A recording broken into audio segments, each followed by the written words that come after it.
Welcome to today's explainer. I am absolutely pumped to dive into this one with you. We've synthesized some incredible source material today, combining brilliant structural face elevation techniques with some highly specific color theory, especially for all my hazel-eyed folks out there. We're not just talking about casually throwing on some products here. Our sources actually outline a chronological masterclass that will completely change how you view your face as a canvas. So let's get into it. Here's the roadmap for how we're going to build this routine. We're starting with hydration as your foundation, moving into strategic light and shadow, exploring color theory for eyes, locking it all down with setting and melting powders, and then we'll finish with a really surprising double application trick. All right, let's jump right into section 1, hydration as your foundation. It is all about prepping that canvas. Okay, we've got to bust a massive myth right out of the gate. A lot of people, especially those with oilier or combination skin, run far, far away from hydrating primers. They just assume it's going to make them look incredibly greasy by lunchtime. But our sources point out a fascinating reality here.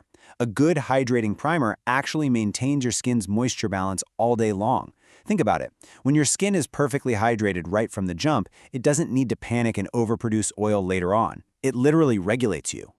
So what does doing this right actually look like? Well, one of our specific source techniques utilizes the Dermalogica Pro Collagen Water Cream.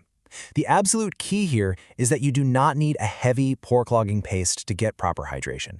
A water cream gives you this intense, bouncy moisture, but it keeps the skin feeling totally breathable and perfectly prepped for all the layers we're about to add.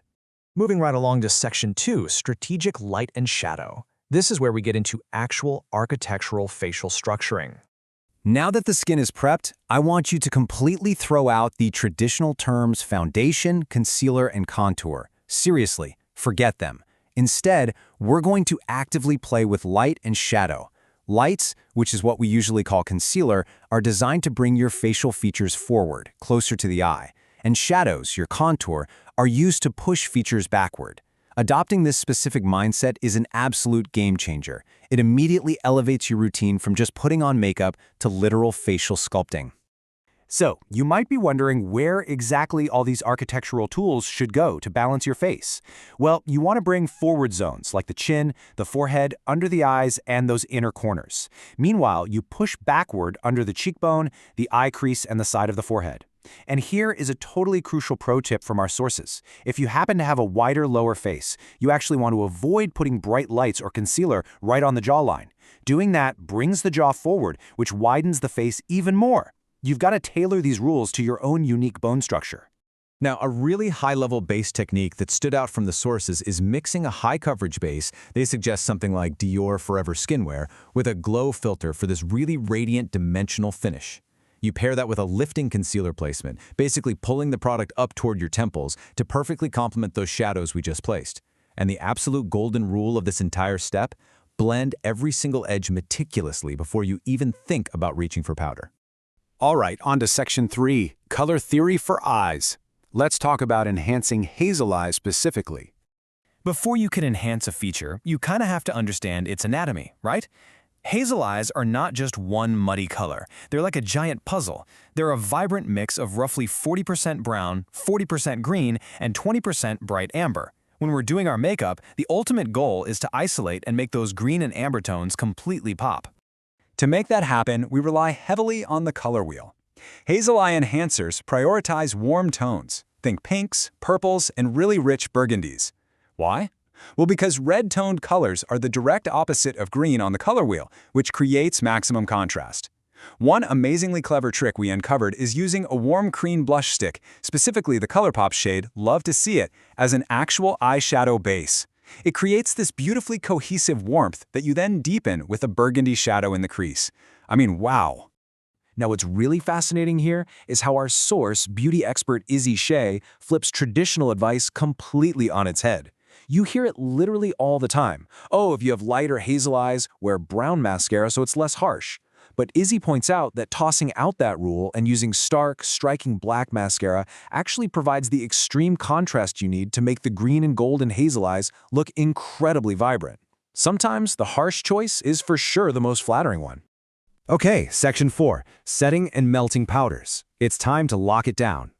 This right here is a professional level setting protocol. And I cannot emphasize this first step enough. Before any powder touches your face, you must thoroughly check for under-eye creases. Look, if you set a crease with powder, congratulations, you've just baked that wrinkle into your face permanently for the rest of the day. No thanks. Smooth it out first.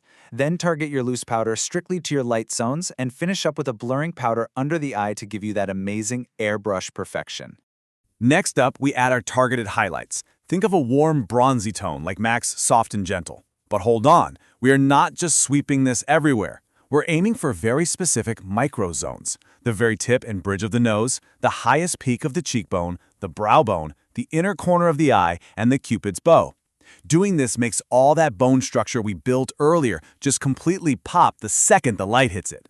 Then comes the real magic trick. You've applied all these powders, and you might be looking, well, a little dry. That's exactly where a hydrating setting spray, like the Urban Decay All-Nighter with vitamin C, comes in.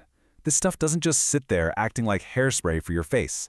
It actively melts the layers of powder down. It fuses them with the creams underneath to recreate a seamless, glowing, totally natural skin finish. Which brings us to Section 5, the double application trick, the final touch that almost everyone misses. Be honest with me for a second. When you mist your face with setting spray, you usually put the bottle down, call it a day, and walk out the door, right? You just naturally assume the routine is over. But if you actually want your makeup to stay elevated and dimensional all day long, you're actually stopping one step too early. So here is the ultimate professional hack from our sources to solve that fade, the double application trick. First, you have to let that setting spray dry completely. Do not touch it. But once it's dry, you actually go back in and reapply a tiny touch of powder bronzer and cream blush. Why would we do that? Because blush and bronzer are notoriously the fastest fading products on your entire face. Layering them over the dried setting spray creates a customized, sun-kissed contrast that absolutely locks the color in for hours on end. Now, if the idea of going back in with more products sounds a little terrifying, don't worry, there's a built-in safety net here. If you feel like you've gone a bit heavy on the pigment during that double application, just take a clean beauty blender and gently tap it over those areas. It perfectly diffuses any harsh edges without ruining all those carefully set foundation layers underneath. It's practically foolproof. So thinking about your own unique face shape and your own eye color, which of these elevated architectural techniques are you going to experiment with tomorrow morning? I highly recommend giving that double application trick a try. Thanks so much for exploring these sources with me, and I'll catch you in the next explainer.